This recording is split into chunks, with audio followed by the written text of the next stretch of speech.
This podcast contains spoilers, so listen at your own risk or call back after you've watched the movie. You know who you call. Leave a message. Maybe they'll call you back. Then again, maybe they won't. We're having ourselves quite a little game of phone tag here. Ring, ring, ring. I usually get this guy's answering machine. I'll call you right back. If you're there, please pick up the phone. I really want to talk to you. I check my fucking messages every day when I come home from work. My answering machine, zero. I got a blinking light. All I have to do is pick up this phone right here, inform the cinema, and your plan's kaput. No, I ain't got no phone. I had to pull, because people calling all the time, and who needs the aggravation, right? Interruptions. Hey man, thought I'd send you a voice note about Sinners, which I saw yesterday, and had a good time with it. I think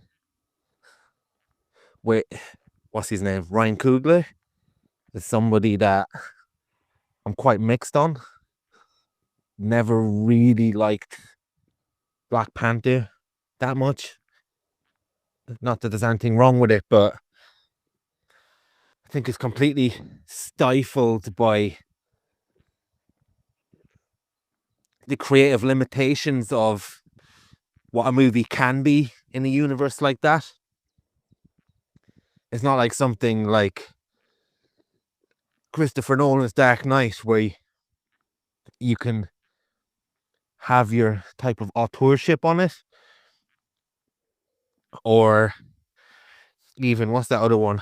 The Watchmen, where Zack Snyder is able to have his divisive authorship on it. I think with something like Black Panther in the Marvel Universe, it's how can you do your thing the Marvel way, so we don't really get the Ryan Coogler way.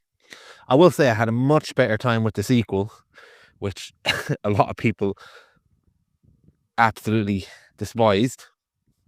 I had a lot more fun with that, but at the same time, it's not something that screams a filmmaker you need to be on the lookout for.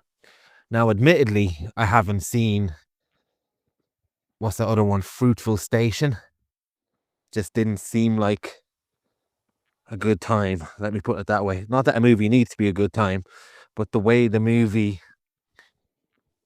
was sold to me, you follow this guy in his final days before something terrible happens with a police officer.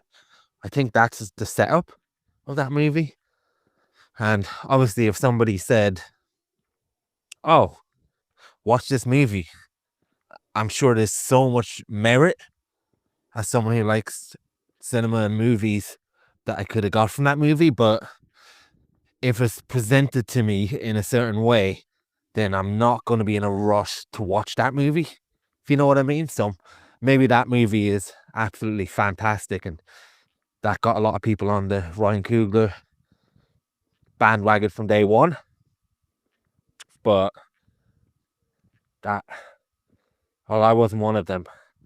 So going into Sinners was a very dodgy trailer, and I went in with low expectations, but it got very good reviews actually. So it at least piqued my interest that I should see it, but I still had low expectations and didn't really expect very much. It's got a cast of people that I really like.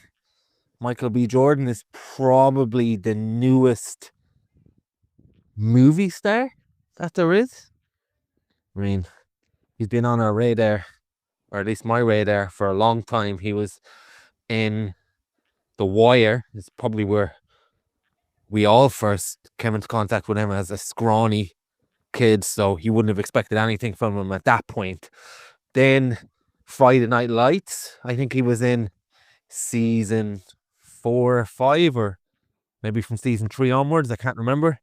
And then he's matured a lot. He is showing that he has bags of charisma by that point, and he at least signified that he's someone to watch I think he's in that movie Chronicle with the superheroes as well, where he was able to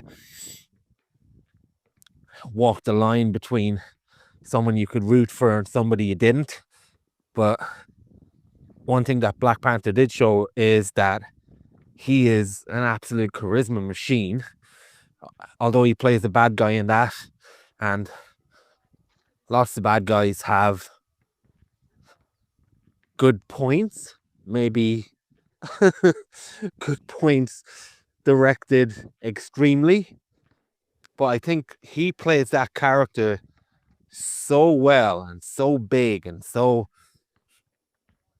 charismatic, as I said, that I keep using, and it is a big word for this guy, that you just really like that character. You can't help but like him. And I think, and I'm a big fan of this guy as well, Will Smith, who's bags of charisma. Tom Cruise, he's bags of charisma.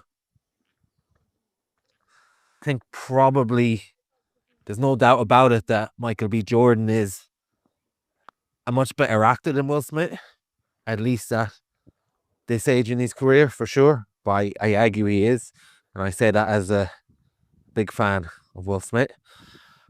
And yeah, Tom Cruise is a fantastic actor, as we know, and we constantly say.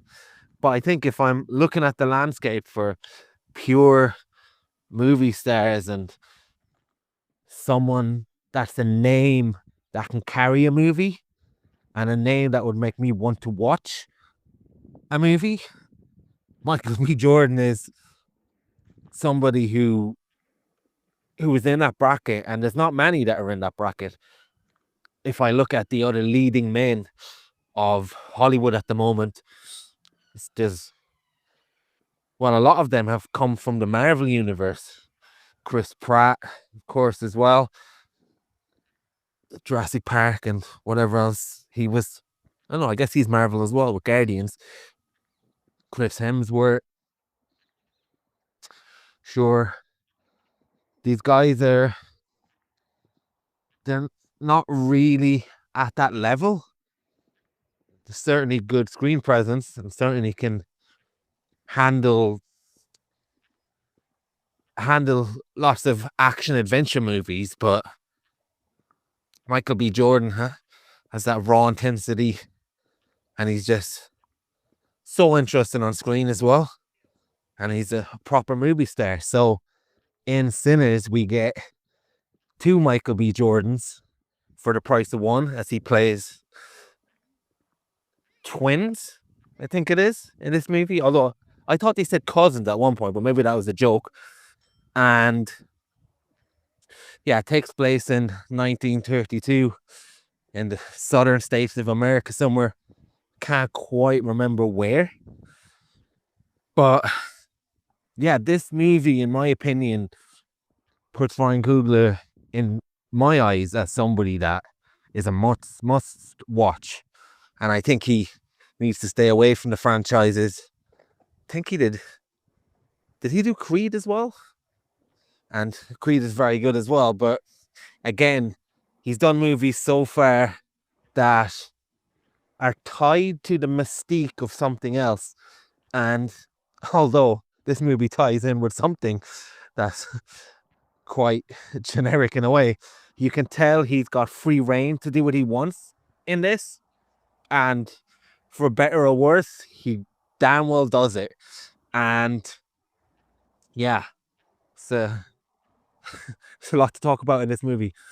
The first thing I would say is I love the way he does the world building and the groundwork for this movie early on, where we see these two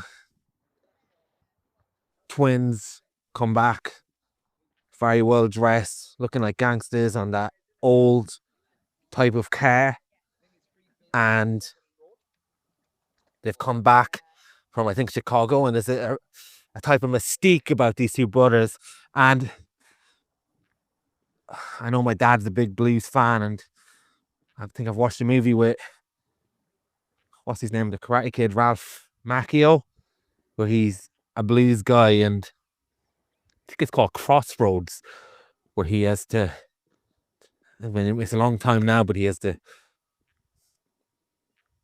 do a fucking, I think he's to play for his soul with the devil or something. It's been a long time. I might have that completely wrong. But there's a lot of mythology and legend around blues, and I feel like, well, I certainly felt at the time that this movie was inspired by that, just from secondhand things I've caught from my dad saying and watching and listening over the years about that type of legend. It's almost like if the Wild West were musicians instead of cowboys. It's got that kind of feel to it. And yeah, having looked up afterwards, it is true, and they consulted a lot of blues people for this movie. Of course, a lot of that's got to do with the soundtrack. But anyway, start of this movie, these two twins go back to their hometown and they try and open up a juke place, that was called, but kind of house with loads of music, loads of food that would be good for the community, be good for people in the area. And yeah, a lot of the early movie is getting to know the characters, getting to know the history, and getting to know the two twins, Smokes and Stacks. And I can't remember whose story is who, but one of them dated Haley Stanfield's character, and we see their interactions, and we see the twins recruit their cousin, who plays blues brilliantly. God, he's got a great voice. I think he's an R&B singer, but for this, he's very much a blues singer because of the time. And I can't remember his name, and I did remember his name. That guy, he's in Romeo Must Die. He's a very famous actor. He's also recruited to be the piano player in the venue, and then we see one of the twins go back and we find out that his child died, and he goes back to see this woman again, and they rekindle to an extent, and we realize that he still loves her, blah blah blah. But it's just great world building, and you're very much invested in the assembling of the Avengers, so to speak, but the assembling of these various people that are going into building this place for the community. Not to say it's Ken Loach-esque, but it's got that community element and spirit that I love. There's a movie called Jimmy's Hall which actually is a Ken Loach movie, that it's set in Ireland in, I don't know what age, 1920s, 1930s, take your pick. And it's about a community trying to build a hall, trying to get music and things like that. And I think it's probably the Catholic Church or the English, one of the great bad guys of Ireland in that movie. And in this, it's in an area where there's the Ku Klux Klan.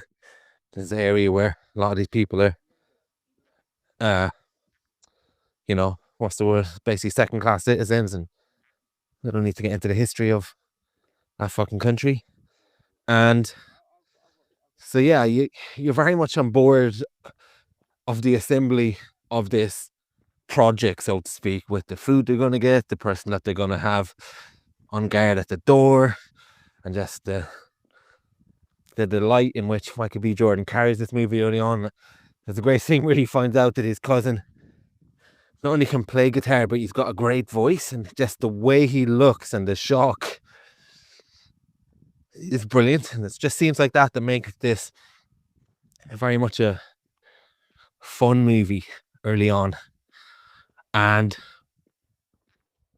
yeah, so we're enjoying that. And for the record, I'd be very happy to just watch this movie and these characters play out this story without any of the other elements as well. Like, we just get great type of scenes where the guys who work in the fields, they're paid this type of currency that isn't really worth much. And one of the twins is saying, we can't accept this. We need some American dollars here. And then the other twin is thinking, no, we need a place where these guys can go, where these guys can be accepted, where they can't be screwed over, where we can build community. It's got that great back and forth. And yeah, I would have just loved to see that movie play out. Well, then Jack O'Connell shows up and he's burnt. He's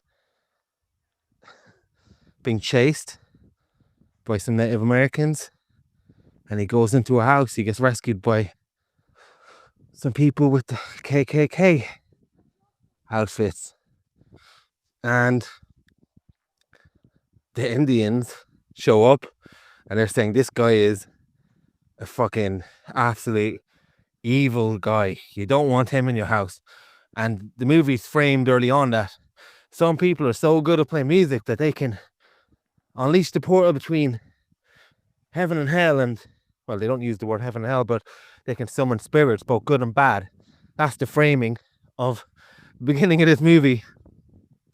And as I said, Jack O'Connell shows up, and Jack O'Connell is a vampire. So I didn't see much of the trailer for this movie that gave the plot away. I just saw a very generic shot-based movie trailer where the only thing that I would recall from it is Michael B. Jordan with a Tommy gun shooting. So while I was expecting some type of supernatural elements to this movie, I did not expect the most straightforward sorry, have I been saying zombie? The most straightforward vampire lore since Buffy the Vampire Slayer. Now, I mean this, and it's almost endearing in a way that they are playing out this vampire lore so specific and so straightforward with the rules. We got stake to the heart. We got sunlight. We got garlic. I think we got silver as well, which was very much, I thought got through a werewolf, but I think they mentioned silver.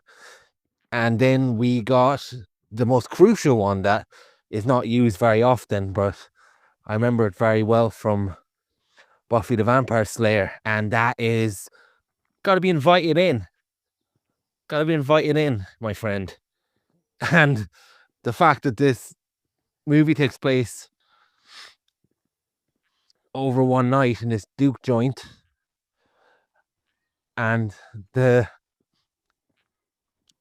vampires can't get in without being invited, is a crucial plot point and a crucial way in which the tension and the drama and the story unfolds when in this movie as well. And you mentioned one thing you like about Nirvana, the band, the TV show, is that it showed you what's possible with the medium, and it's so unexpected with some of the things that happens. And I think Ryan Coogler in this, he does things that I just didn't see coming, that as much as he follows genre conventions with the vampires themselves, the things he does with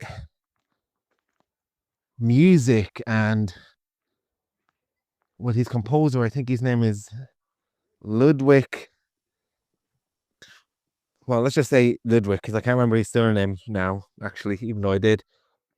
There's a scene where they're all inside in that venue and they start talking about how music is so much part of the spirit and soul that it can basically travel time.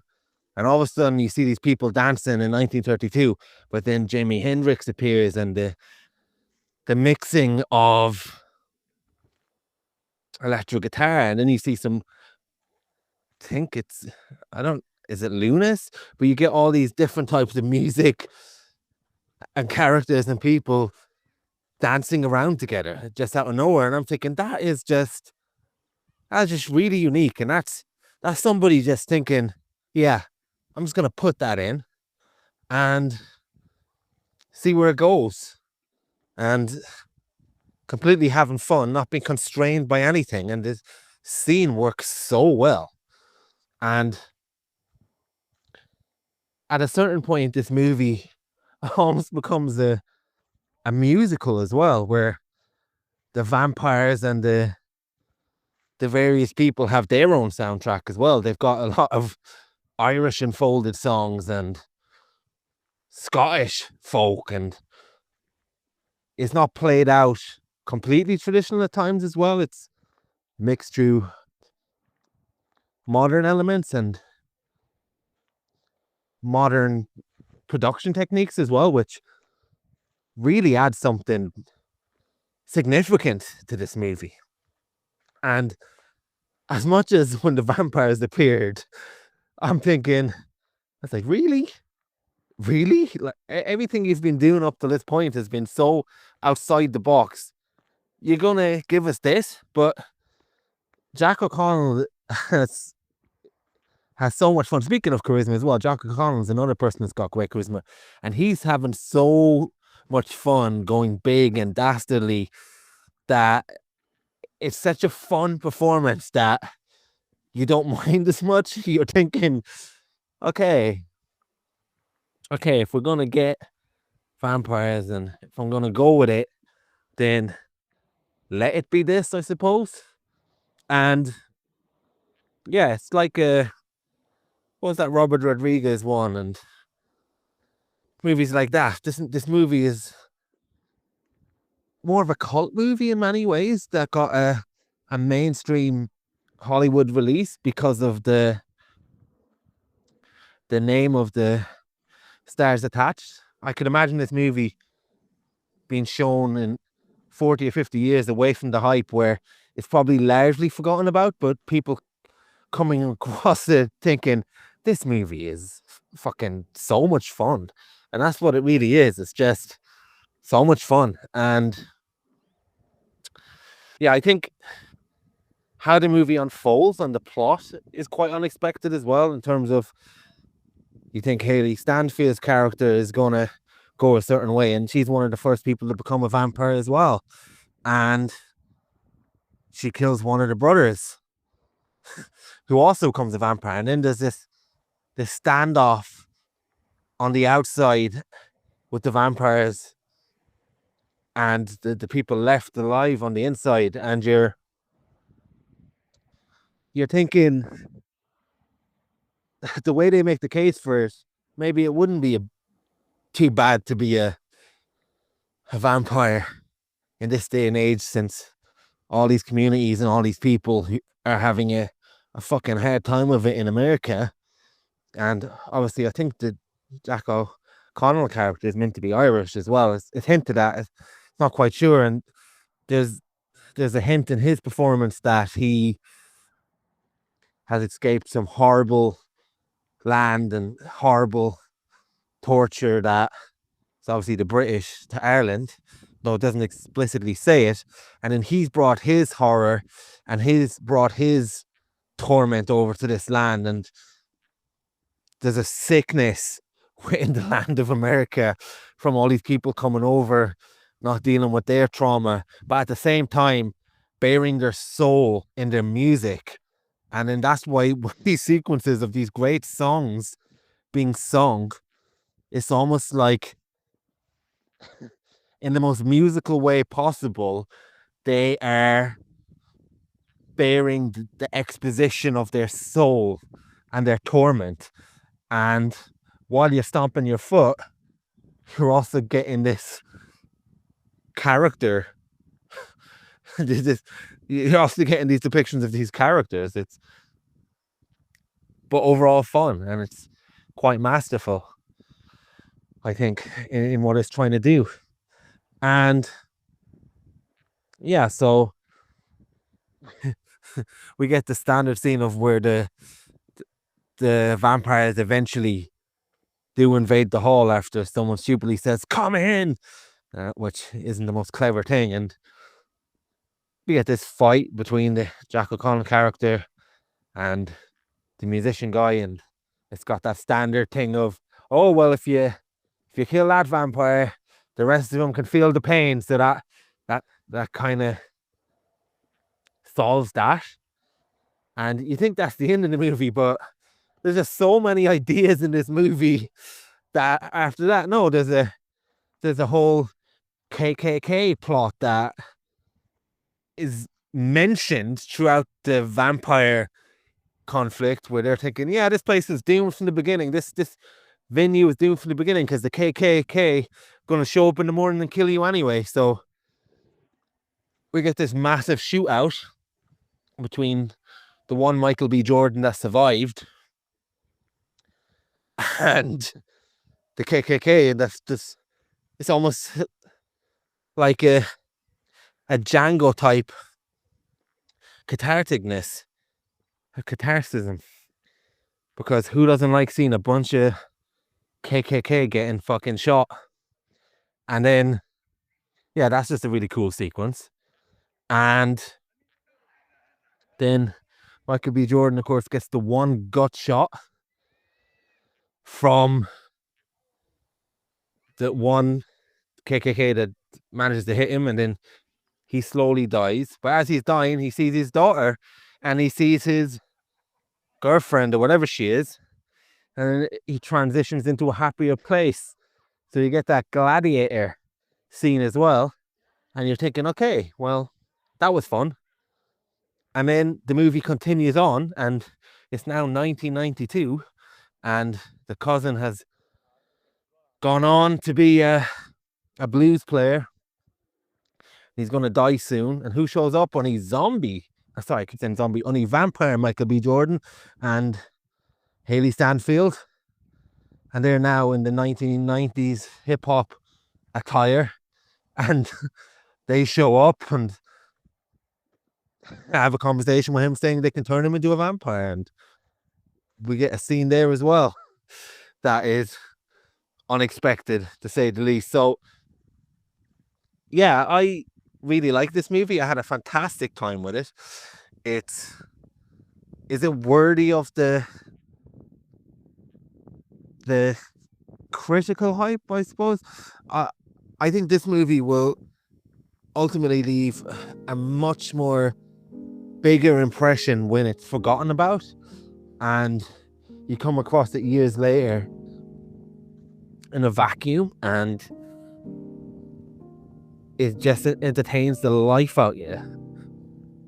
And it's the type of movie that when you're saying the things that happen in it, maybe when we're having this conversation, it doesn't sound like much, but it's almost like being at a concert as much as it is being at the cinema. So it sounds a bit cliche to say, but it is something that is much better off to experience than hear about, or even perhaps talk about. So yeah, I don't know if you're going to get to it anytime soon. You probably won't, but hit me back with your thoughts when you do. Hey man, I just checked the date on when you sent that voice message, and it was over a month ago, well over a month ago. So I know you've got a very good memory, much better memory than I have for movies. So I'm not sure how much you're going to remember, how much you're going to be able to contribute to an ongoing discussion about that movie. But I have finally caught up with it. The whole family's away on holiday right now. Probably once every 2-3 years, I get a little bit of time on my own, and I inevitably dive into the cinema, which is I usually am sort of struggling to get to. And I was really hoping that when that opportunity arose, Sinners would still be playing. Now, it came out a long time ago. I think you might have seen it opening weekend, so I guess 6 weeks ago, something like that. And it's kind of like the sleeper hit of the year. I think I read it's the first original movie to make 200 million at the US box office since Inside Out. And obviously Inside Out, because it's a Pixar movie, because it was like Pixar's big release of that year, it is an original movie, but it's also like such a foregone conclusion that it's going to be a smash hit at that era of Pixar. So for this film, which is way more of an outsider film, to make 200 mil at the box office is just like very, very surprising. And I think, one of the points you said in your voice message there is that Coogler just keeps on doing the unexpected. And this film really, it was really doing its own thing. And it was really, I don't want to say taking risks, because I think it's actually a fallacy that you have to be uber conservative and safe in order to be successful, even though like the studio films that we see would lead you to that conclusion and would make you think you basically have to like stay within the most narrow artistic parameters imaginable, or otherwise your project is doomed.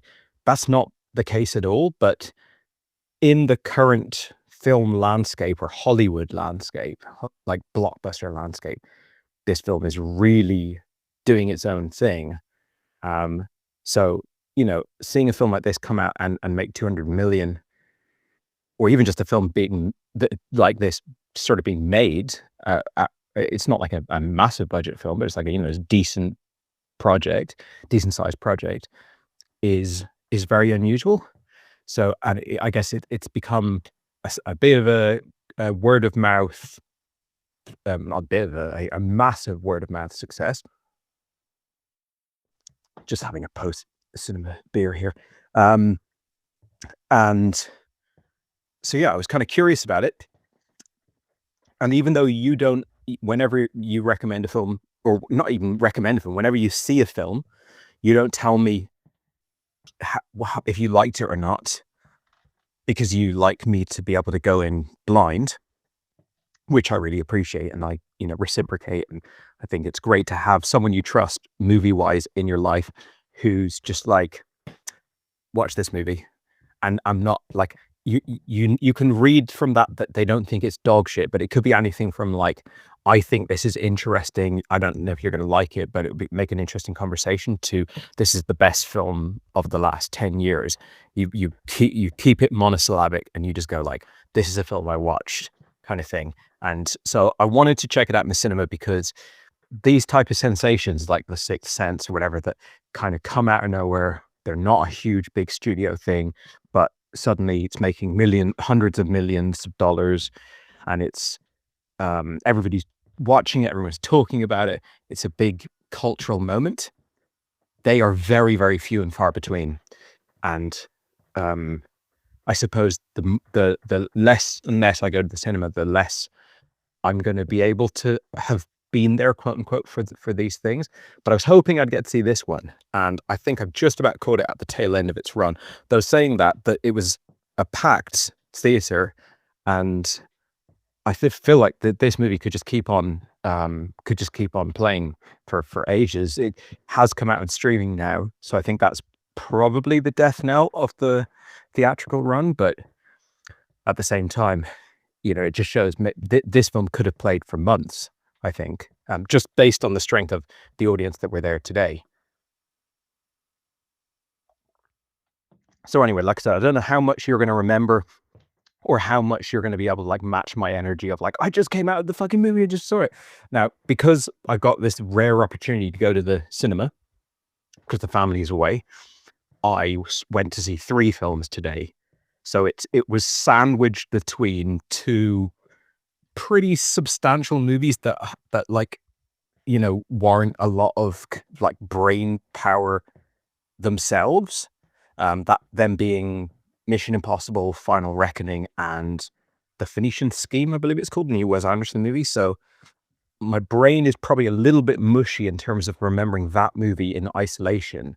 And I kind of wish I was sending you this voice note directly after that movie, because I was like very amped, but I didn't really have time. I wanted to get my seat for the Wes Anderson movie. So I've just got home now, and I have listened to your voice note, taken some notes, and I guess I'll just start by saying I really, really liked this movie. I haven't really liked Coogler that much in the times I've seen him. I think I've only seen 2 movies by him. So like you, I haven't seen Fruitvale Station. I remember when it came out, it was very praised. It was very talked about. It was a very highly acclaimed movie. Didn't seem appealing whatsoever to me, but it's kind of like, given all the time in the world, I'd watch every movie that everyone's talking about. But, you know, the week that Fruitvale Station comes out, there's like 7 other movies like around that time that people are talking about. And it just, you know, based on a true story that's like, this is a bad true thing that happened, so we have to make a movie about it. I'm not saying that movie can't be a masterpiece. It might be the best film ever made, but it's not like, that's a tough sell for me to go, another bad thing happened, so we got to make a movie about it. And I do like that he's been working with Michael B. Jordan right from that movie. I don't know if it's his first movie. I'm assuming it is, but anyway, I haven't seen it. I have seen Black Panther, which I thought was absolutely terrible. I mean, I think Marvel movies are terrible, and like the whole superhero thing, I think, is like you get 9 bad movies, then 1 good movie. Good movies being like Batman Returns or The Dark Knight or something like that. But by and large, I don't really like superhero movies. I think of superhero movies, the MCU movies and the DCU movies are extra bad. And then of Marvel movies, I think Black Panther was extra bad again. So that really soured me on him. Then I watched Creed, or I don't know the order, maybe it was before, maybe it was after, but Creed I thought was fine, like just fine. Like it's weird to me that he's not anymore, but going back in time and a day, I would have said it's weird to me that Coogler has this reputation now as like one of the auteurs of his time, where people are like, it's the new Ryan Coogler movie, we got to go see that. Because to me, on the strength of something like Creed, he's just the most like workmanlike, dependable studio hand, anonymous director out there. And not even I don't even say that in a derogatory fashion. I think something like Creed, there's infinite amount of directors who can't do that, who can't just like make sure that movie works exactly the way it's intended to from all the parties involved. Like it's tight, it's doing exactly what it's set out to do. I'm sure even just on a business level of like the you know, maintaining the budget and the schedule and everything like that, it just feels like a very professionally put together movie rather than like a chaotic, messy project where they didn't know what they were doing. But it doesn't compel me to check out more by the director. I haven't seen Creed 2. I think Michael B. Jordan directed Creed 3. I'd actually kind of like to watch 2 and 3, but I haven't seen a lot of the Rocky movies anyway, so that's a whole separate project. But anyway, when I saw this movie trailer coming out, you know, you think like, okay, so this is someone who's like taken his franchise like cachet that he's built up, and he's cashed it in for a project that's more his own vision, which sometimes works, sometimes doesn't work. But I was like, okay, whatever. It looks good visually from the trailer. I watched enough of the trailer to get the sense of like, oh, there's another thing going on other than just like, you know, the Mississippi Delta like period piece drama type thing. There's some other genre thing going on here. And then I just turned off the trailer. But I could tell it was a very good looking movie, and I love Michael B. Jordan, so I had some interest in it. But then the Ryan Coogler of it all had me like, you know, sort of whatever. And then you watched it, and I kind of got the impression that you liked it from sort of like, you know, reading between the lines, things that you'd said. Like, oh, I went to the cinema and I think you watched it in a double bill with Black Bag or something, and you said, oh, I had a good double bill in the cinema or something. So, these are the kind of tiny little breadcrumb morsels that we are forced to utilize to work out if someone liked a film or not, because we're, the opposite of candid on that subject. But anyway, I was curious about it. And then it became this huge cultural sensation. And I was like, that's probably a good movie to check out in the cinema if I can get a chance. So anyway, family went away, did my big cinema day today, was expecting to think Dead Reckoning was terrible or Final Reckoning was terrible, was expecting to think Sinners was okay, and then was expecting to think that The Phoenician Scheme was good, and kind of flipped on its head in a way. I enjoyed Final Reckoning quite a lot. I really, really liked Sinners. It's not flawless, but I really, really liked it. And then the Wes Anderson movie sort of like, I was like, okay, here we go. He's watching him play with his toys again. It's fine. It's a good, decent movie, but it's a lesser work from him. But anyway, just refocusing back to Sinners. I wonder how deliberately it's an homage, if at all, to From Dusk Till Dawn. I think it's very difficult to not compare the two. I know you recently saw From Dusk Till Dawn for the first time, but I think a movie, like if I said a movie that becomes a vampire movie halfway through, you immediately think From Dusk Till Dawn. But then if I layer on, it's set in a bar, it starts off as a sort of like very like dialogue driven, smart character drama. It's set in like rural Americana, it's set in kind of like American immigrant minority group elements. Like there's so much overlap, yet the films are incredibly different and have like they have almost nothing in common, despite the fact that they have all of those surface level things in common.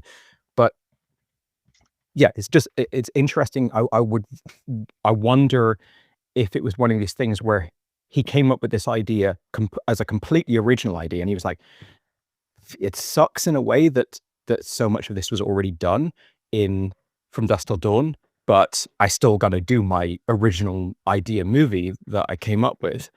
Or if he was deliberately paying homage, because it doesn't feel like he was, because the film is like, this doesn't feel like a film that has any reverence whatsoever for From Dusk Till Dawn.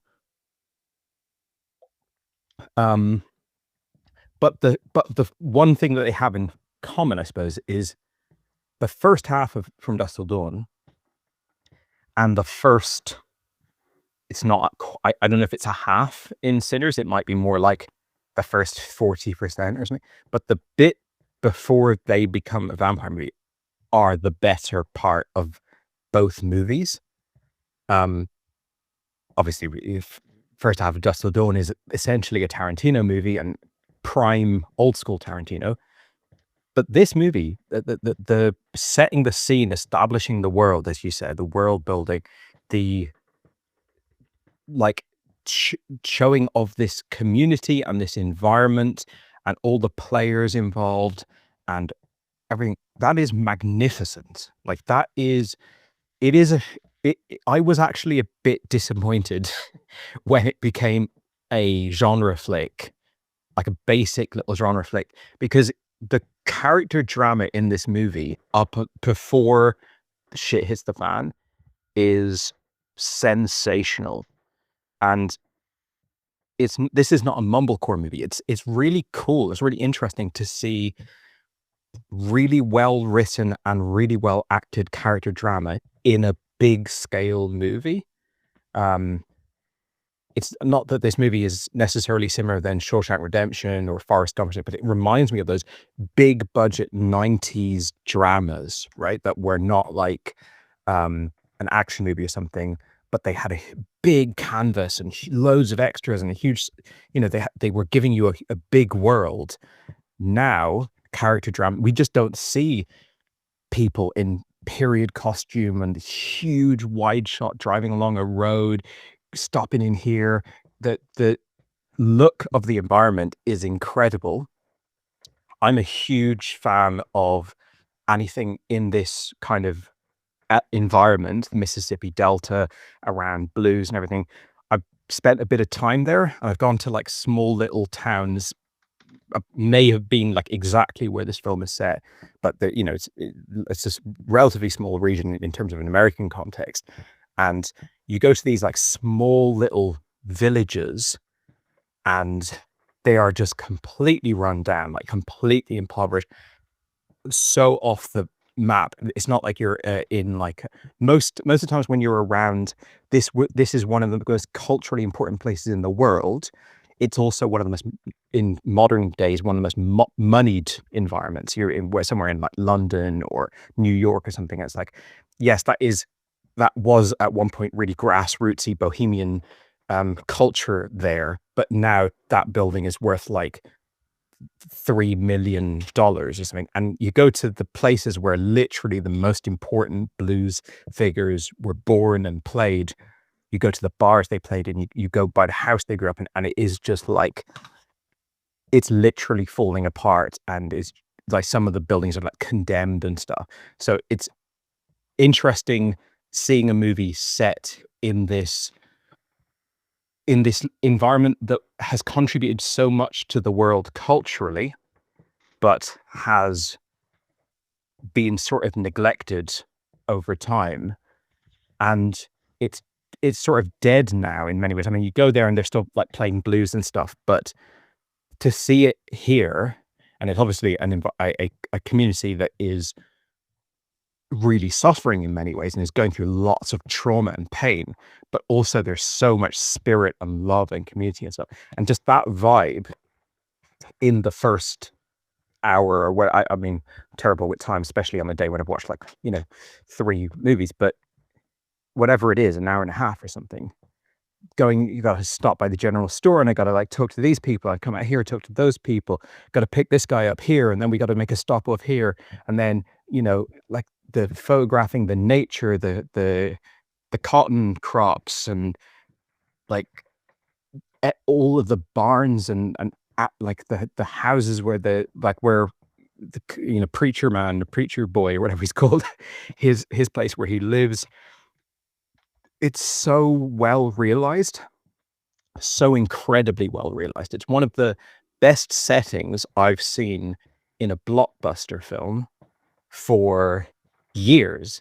And that kind of makes it one of the best settings I've seen in a film, because a lot of the films that we watch and that we love are really low budget films, and they can go to real locations and film them really well and like capture them really well, but you need a pretty substantial budget to make a period piece or make a fantasy film or something like that. Somewhere where you can't just like show up and turn on the cameras and get a great cinematographer. So this film is just such a good use of that sort of mid-budget, big old chunk of money, because yes, it's a genre film, yes, it's a drama, but there's so much production value up on screen.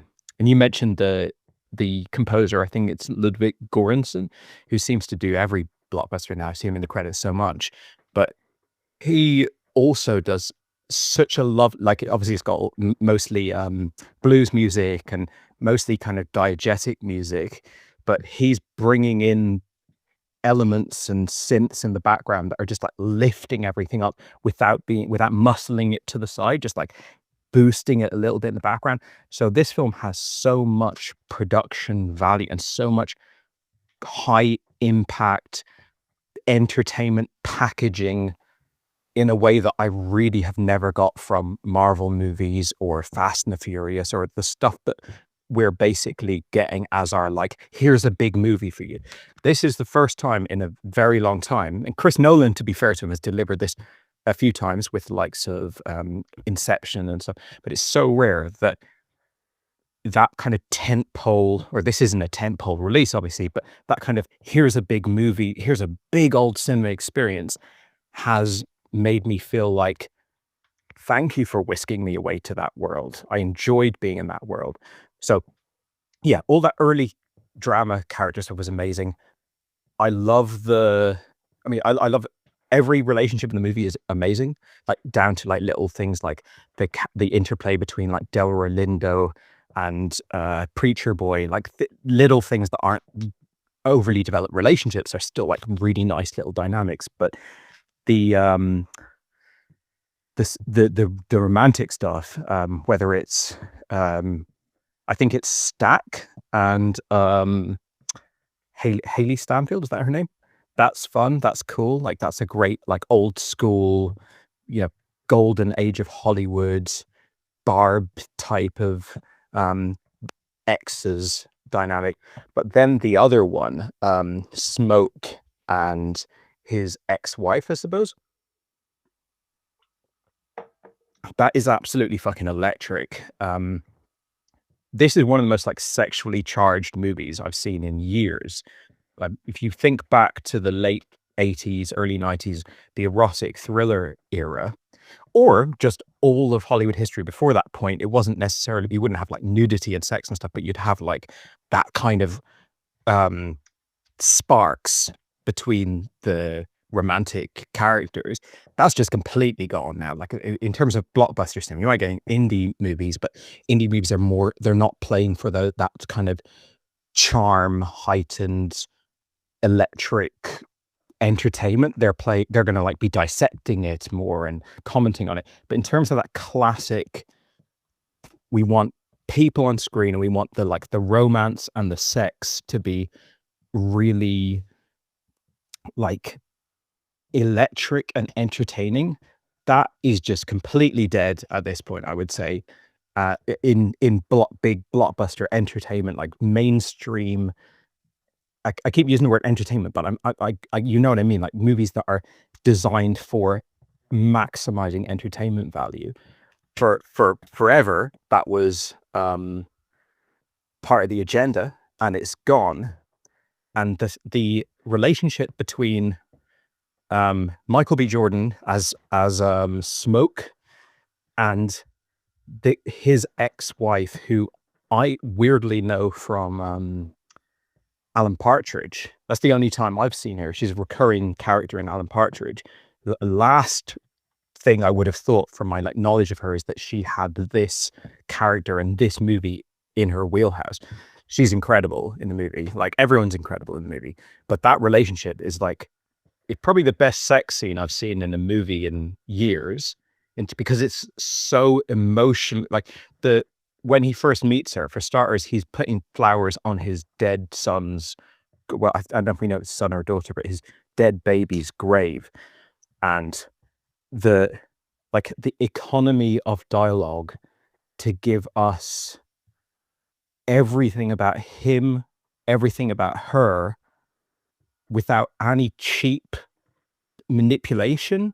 It's not like token dead child. So let's give him a backstory. It's so well realized. Her cultural positioning in terms of her relationship to voodoo, and there's several references to the culture that they have managed to keep with them from Africa versus their kind of like place in the world now, and the kind of American capitalistic pressures that they live under. Like Delroy Lindo at one point says like, we brought this music with us or whatever. But that whole scene is amazing. And you know, do you still have your, I forget what the bag is called around his neck, but like the pouch thing. It's just amazing. It's such a good scene.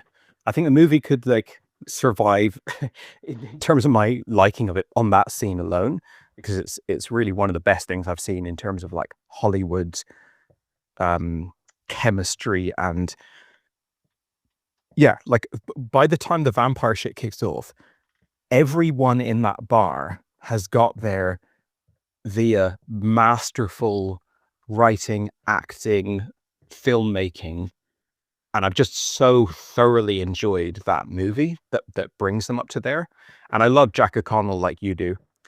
And he is great in the movie. But when we get that scene which intros the vampires and the Native Americans, it's a brilliant scene. Like, it's great that the guy shows up. You see there's like smoke coming off him, so as a like film watcher, what the deal is. He's a vampire. He gets in, and then he says the Native Americans are chasing him. He sees the clan robe, so he knows that, like, oh, if I say perfect, I'll vilify the Native Americans. Actually, the Native Americans are like some sort of like troop of, they know about the vampire thing or something. It's unclear, but you can kind of like make up your own mind what the exact dynamic there. And then they come, but it's too late. Like, that's a brilliant scene. But when it happened, I was like, shit. Here we go. It's gonna be a vampire movie now from here on out. And the whole rest of the movie is good. I enjoyed the movie right up beyond the credits, because as you said, it keeps going into the credits. But that first 40 minutes of the movie, I think, deserves a separate, just like From Dusk Till Dawn. That pre-vampire bit of the movie is its own great movie.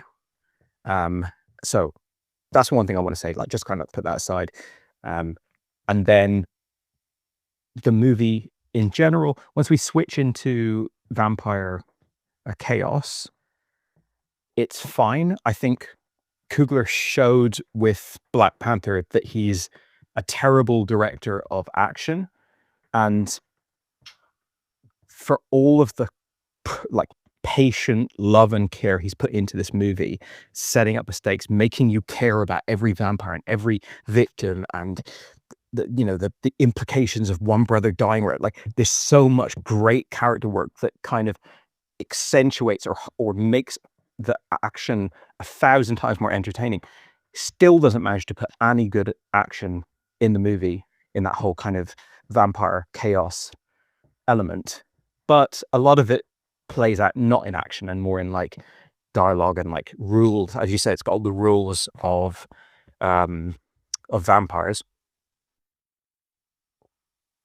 Like you, I'm a big Buffy fan, and I love Buffy. I love Sinners, and I love anything that looks at the rules of vampires and then goes, what can we do with those rules? And obviously, Buffy was a TV show, so it had 100 hours to more than 100 hours probably to play with those rules and go, well, what's every possible scenario and piece of drama we could get out of the fact that they need to be invited in, or the fact that sunlight kills them, or whatever. Like, here, let's come up with endless ways to play with those things. And this movie has, plenty of good stuff up its sleeve. It's obviously a movie rather than a TV show, so there's, you're not going to get like a million iterations of it. But it had some interesting stuff as well, because the movie starts with a voiceover. I wish I knew the name of the actress, but this girl from Alan Partridge, she's the sort of narrator, a very occasional narrator of the film, and she talks about how, as you said in your voice note, that sometimes people, you said it was when people are so good at playing, I don't know what the exact rules of this are, because this isn't related to vampires, but there's something about like certain people, when they play music, or music's played in a certain way, or something about playing music, it can break the veil between the world of the living and the world of the dead, or something like that. I can't quite remember the phrasing. That is interesting. I know a lot about vampires because I've seen like 1,000 vampire movies and TV shows. This thing that she's referring to, this cultural tradition or superstition or whatever you would call it, I don't have any familiarity with that. So I don't know. I don't know how well it lives within this movie. I get the desire to bring in something either more global or that has popped up in Africa into this movie. It makes sense, but I don't know if it really complements the movie, because Your man, what's he called? Forget his name now. The vampire guy. Just said it. Jack O'Connell. He's in the movie before Preacher Boy starts playing music, right? He's a vampire, kind of out on the hunt, on the run, on the hunt, whatever, and he happens by these guys' house. They were going to be part of the clan assault on the bar, and he makes it to the like. The only thing you could say is like maybe he doesn't even know it yet, but he's being drawn to that site where this musical performance and experience is going to happen, that just is like, does something, but we don't even really know what that's done. It's not like that sort of supercharges him or something, or like creates a situation where he being Jack O'Connell is able to capitalize on like an opportunity created by the song being played. That was all a bit murky, and I didn't really understand that. I love the music in this movie. I love when a film or a TV show, because I'm thinking about Treme here, which has got this as well, where a project isn't a musical and isn't a music biopic, but music and like playing of music and musicianship and the cultural place that music has is a major theme and element of the project. Because considering how much music is like one of the most dominant parts of life on earth for human beings, and we all every day engage with it, it's rarely the subject matter of films. Musicians are, like making a movie about Elton John, and music is often the one of the modes of the film, like Disney films or like, Broadway musical type. But actually a film about musicianship and about music as a cultural phenomena, those aren't the most common thing in the world. So this is a great film that does that. So it all works well in terms of like, it dovetails with what's going on in the film, but I don't know that it kind of mechanically complement or like adds to the plot. That thing of like, okay, so he did this performance and it broke the veil, but what does that mean? Like, how did that let in the vampire? It didn't let them into the barn. It didn't create them in the first place. At the end of the movie, Jack O'Connell, or at one of the endings of the movie, you could say Jack O'Connell is like really trying to latch onto young preacher boy, and he's sort of going like, I'll take your music. I can't remember exactly the dialogue. I wish I remembered it, but it's like, I'll take your music to, and we'll give it to the masses and we'll take it everywhere. And like, it's like he's almost like, Darth Vader talking to Luke Skywalker, like, he's identified him as a power source that he wants to bend to his whim. And I'm getting kind of like, oh, is this a commentary on like white executives and record labels and capitalist entities taking possession of black roots music, blues, hip hop, whatever, and like in a very vampire like fashion, just like sucking the lifeblood out of it for their own, to empower themselves. But then I don't think it's exactly that. Maybe that's an element that they're playing with, but also like Jack O'Connell is representing another immigrant group. He sings Irish folk songs throughout it. He, when Preacher Boy starts quoting the Bible, Jack O'Connell says like, the men who came to my country and took my father's land brought those words with them, though it gives me comfort. And he's talking about a really old sort of, I mean, that's the implication I got. It was like a sort of pre-Catholicism Ireland that maybe he comes from. And it's, we don't know really his backstory, but for the most part, my interpretation of Jack O'Connell is that he is someone who's trying to liberate sort of like persecuted and unfortunate people and minority groups, as opposed to he is the devilish white man trying to destroy them to his own ends. But it kind of almost feels like they sort of play with both a little bit, and it's a bit muddled, a bit unclear. It doesn't have to be clear. It's fine. I don't need that to be like 100% clarified, but it's an interesting kind of element of the movie. I agree that Michael B. Jordan is a charisma monster. I think we kind of lost that a bit. I'm just thinking like now, if you look at like, I was thinking about the Dune guys, you got Timothée Chalamet and the other guy from that movie who's like in, he's the lead in Elvis.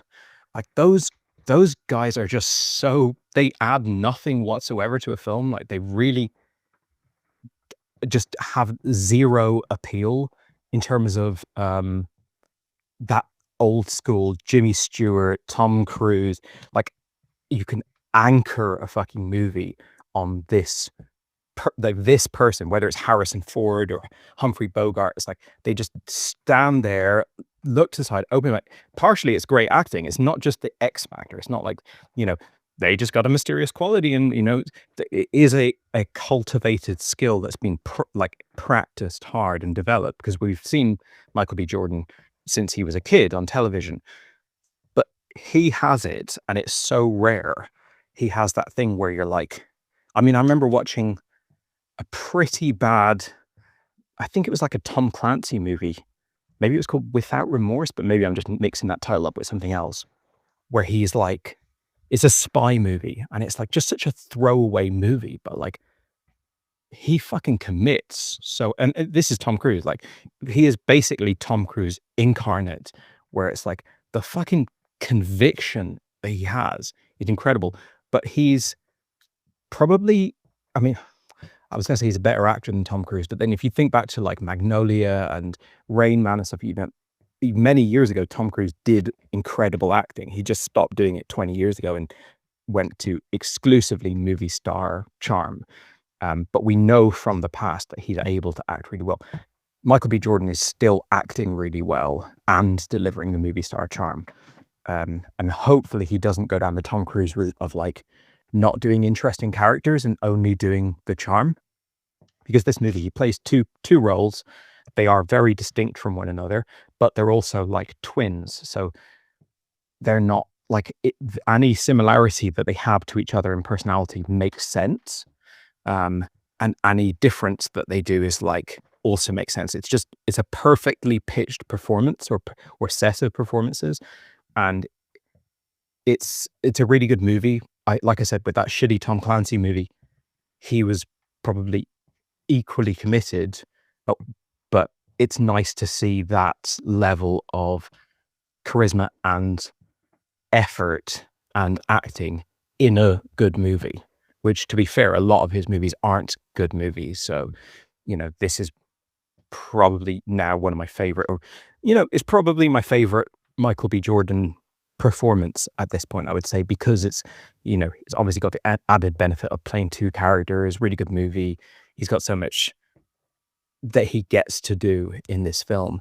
And like, I was practically welling up sometimes, like the relationship, obviously the stuff with the dead child is like, you know, particularly triggering to me, but that whole relationship with his ex-wife or whatever, and what he's done in terms of like trying to run away from his demons and everything like that is incredible. And the comfort he takes in her, that he's probably like that moment where he hugs her and he just like rests his chest on her, rests his head on her chest. That's like, you can imagine the first bit of physical intimacy and comfort of any kind of emotional resonance or value that he's had in many years, kind of thing. And it's just there's so much going on in that performance in terms of like unspoken emotion. And then the other guy, Stack, I think he is, he you think of his relationship with Haley Stanfield as going to be a bit more cookie cutter, a bit more Disney, but actually like the bit where he's describing where she like really pins him down is like, why did you leave? Like he plays that scene so well, and it's so emotional that he's basically saying like, I loved you so much that I had to ensure that you weren't with me, because being with me is a bad thing.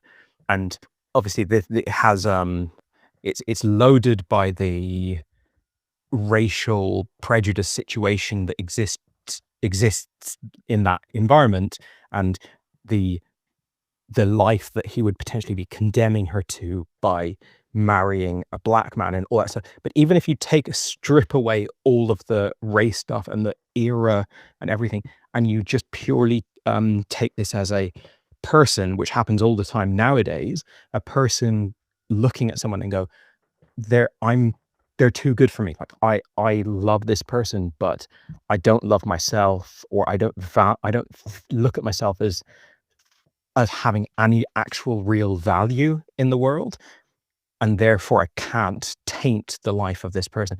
That coming out of someone who's spent the whole movie thus far like bravado, shit talking, like I'm the fucking badass king of them, like, and he also doesn't overplay it. Like he knows, because he's a great actor and a great understander of audiences and how the screen works, how like entertainment and emotion plays in like Hollywood polished entertainment, from working in The Wire and Friday Night Lights and stuff for his whole life. He knows not to fuck that scene up by overplaying it, as I think most actors would. Most of the kind of blockbustery type pretty boy actors would fuck up that scene in a major way. He just, like, I don't know, he absolutely nails it. So kudos to Michael B. Jordan. Kudos to the whole cast. They were great.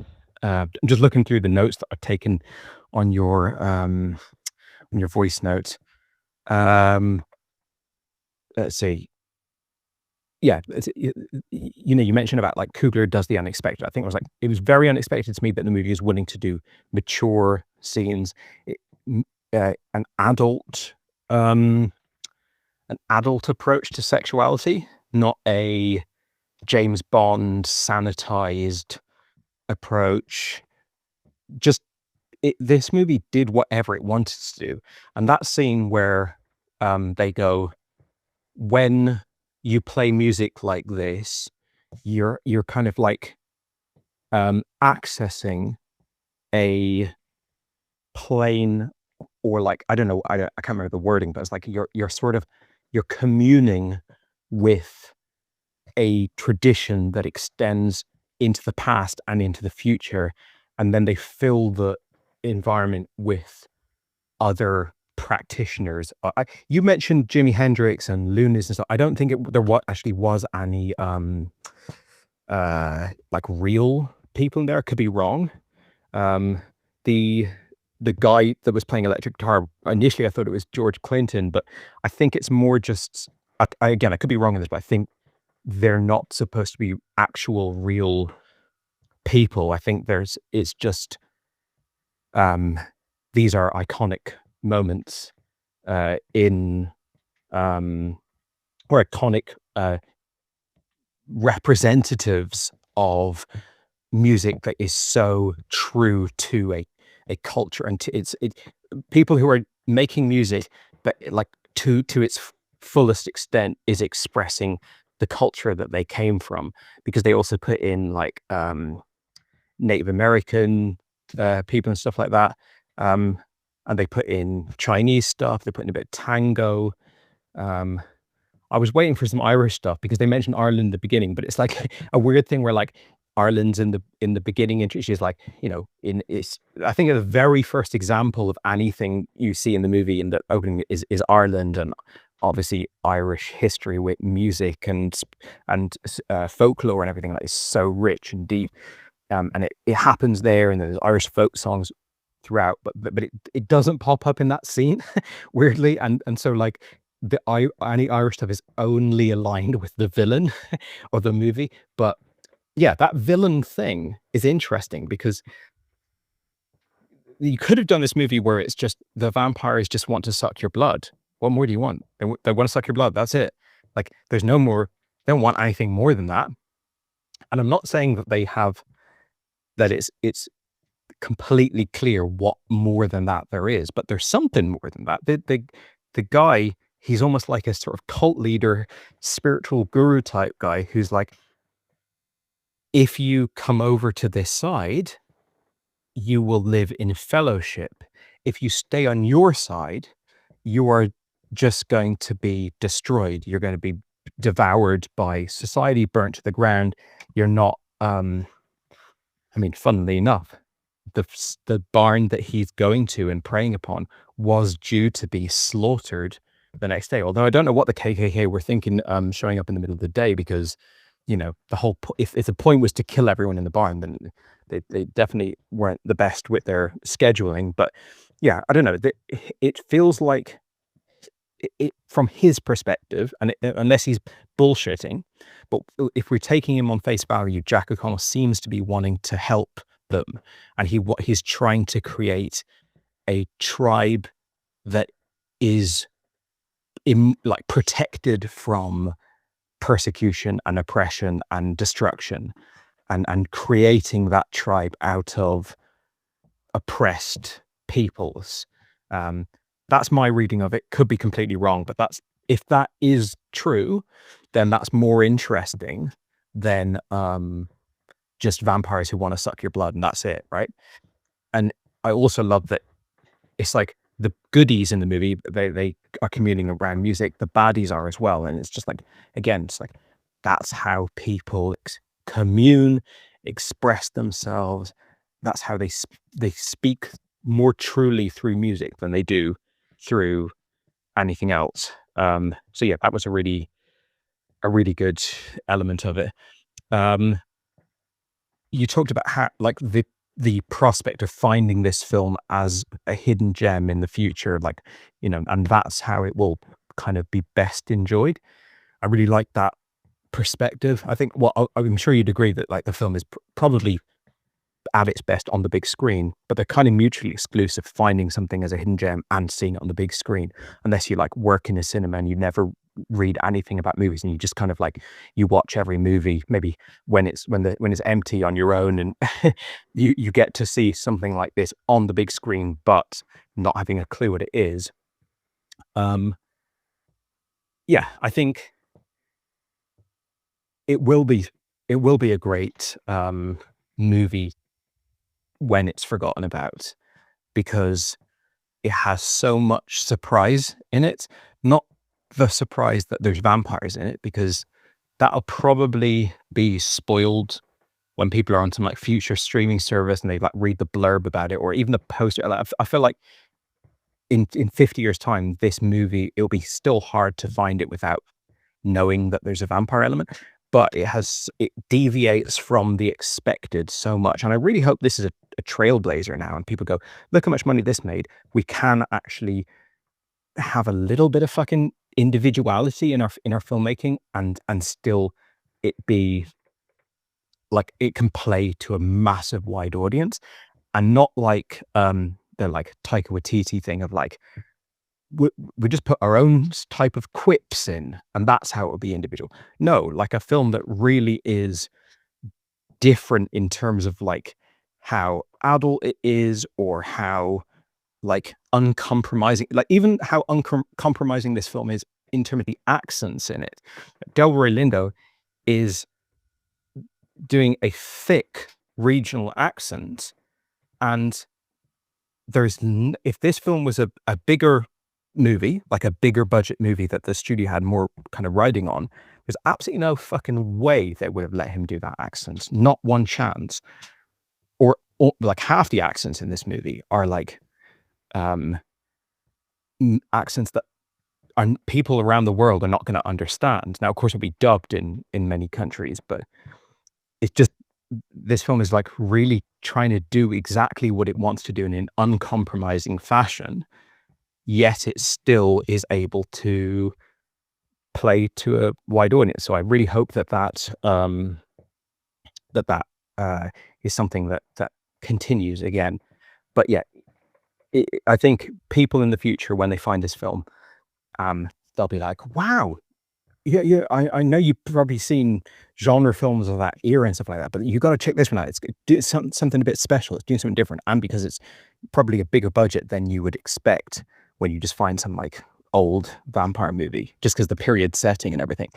Now, I want to talk a little bit about the endings of the film. So I've mentioned that the first half or first hour or first 40 minutes, whatever it is, that's immaculate. That's phenomenal. Then we go into vampire genre action flick. That's good. I like that. I think it's good. I think it mostly, because we're so invested in the characters and stuff, we care more about each individual thing happening. So I enjoyed that, but it's a much, much lesser movie for me, but it's still a really, really good movie. So I really liked that. Then it ends with, chaos. All the sun comes up, all the vampires get killed. It's already quite drawn out, that ending, even though it's not actually the ending of the movie, but it's drawn out a bit, but it's fine. Then they go, that's too dark and too bleak. We've had most of the people we care about die. Now we have to give him a scene where he just emphatically wins. And so they just roll up the KKK just purely as a kind of catharsis for the movie. I thought that was pretty bad, to be honest. I felt like that really cheapened the impact of the movie to do a contrivance on that level of like, you're feeling one way instead of just holding that emotion and roll credits and just like walk out of the movie now feeling that level of heavy intensiveness. No, let's roll in some like cookie cutter bad guys that, like, for a movie that has spent so much time in, invested so much time in character work and stuff, let's just roll in fucking cookie cutter bad guys and just have him gun them all down. That didn't work for me. Like everything in the movie, it's scored really well, it's shot really well, but it's cheap. He dies then, and we get like you said, the gladiator scene. I was, practically in tears at that. It's a great movie. I wanted him to survive there because I really loved the stuff of like her dying and going like, there's somebody there I need to see, or I can't. She says it in a much better way than that, but it's like, there's somebody waiting for me. Obviously referring to her dead child, and they're waiting for you too. And it's like that feeling, that kind of like, because there's so many different faiths and traditions in this movie, but that thing of like, she's leaving him now, but she's going to someone else, and then later in life he's going to come to her. That would have been a more like, him walking away with that would have been much more powerful than like, 10 minutes later he's just joined them up, like, to me. Then we go to, I think it's 1982 for the end scene. Do we, or is there other stuff going on there? I can't remember. Yeah, we go to 1982 with, we go to the church and we get the end of the beginning scene. The beginning scene is there just to make people sit through 40 minutes of drama. It's a classic, we're worried that people will walk out of this movie and like people will switch this off or whatever if they don't think that there's something exciting and deadly going on in the movie. So they give us this nothingy scene at the beginning of the church, and then when they finally come back to it again, it's a nothingy scene that doesn't it's just like a shit bookend to the movie. Either way, again, looks good, very visually compelling, but it's just doesn't really add to the film. And then after that we get credits, and then we go to 1982 to Preacher Boy playing in some blues club. Again, great music. And then we get the final scene with Haley Stanfield and Michael B. Jordan in like 80s clothes. And a bit of a weird scene because we haven't really seen vampires be this like emotional, be this kind of like nice and empathetic and like honorable and trustworthy. But also we haven't seen vampires enough in the movie to say that categorically isn't possible. So it's fine. I think if you saw that scene in Buffy or something, you'd totally accept it, because Buffy has established that vampires can be a lot more than just like zombies running at you and trying to kill you. They are characters with like personalities and stuff like that. So it worked fine. But it also with like, this is very much Return of the King, diluting the movie with every passing ending. And there's like the 40 minutes of the scene setting is incredible. If you tag on the following 45 minutes or whatever of vampire chaos and you just left it at that, you got a great movie. The more you spread it out a bit, it loses it's still, I'm sort of nitpicking here, because I even liked all of the stuff I'm complaining about in isolation, but I think it's just getting away from the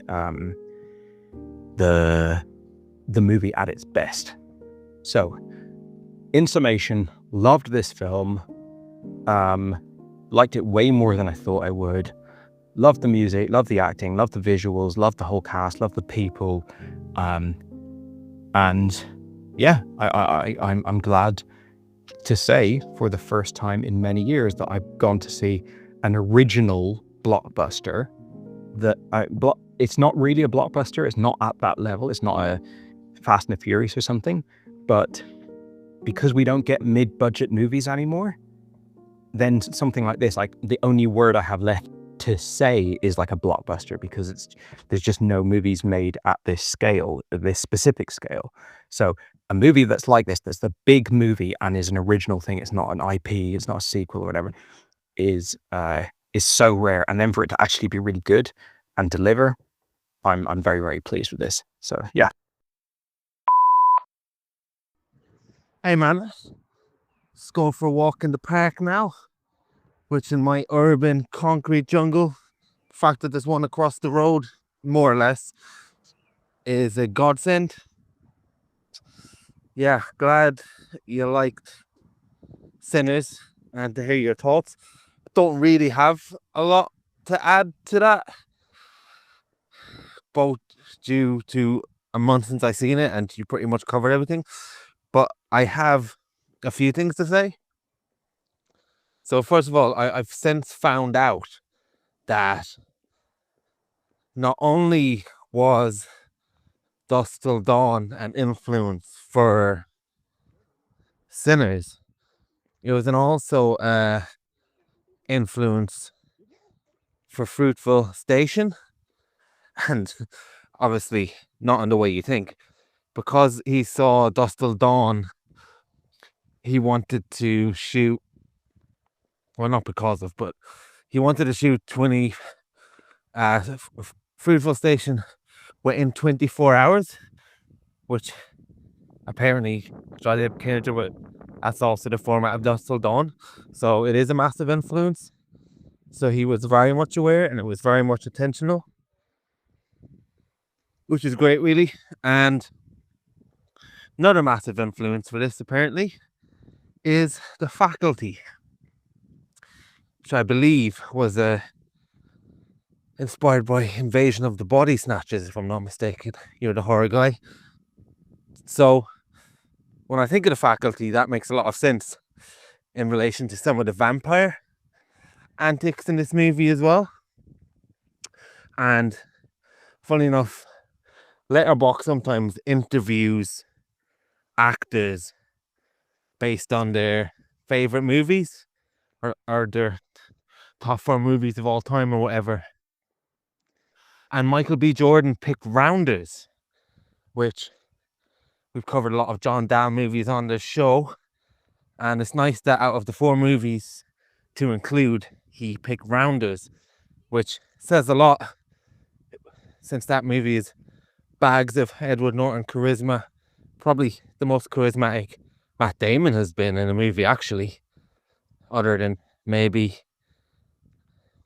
Good Will Hunting. And it's nice that we are at a time now where you have choice for amazing movies is saturated. So you're going to get things that are massive influences, like Dusk Till Dawn, and maybe an influence in type of performances. in something like Rounders.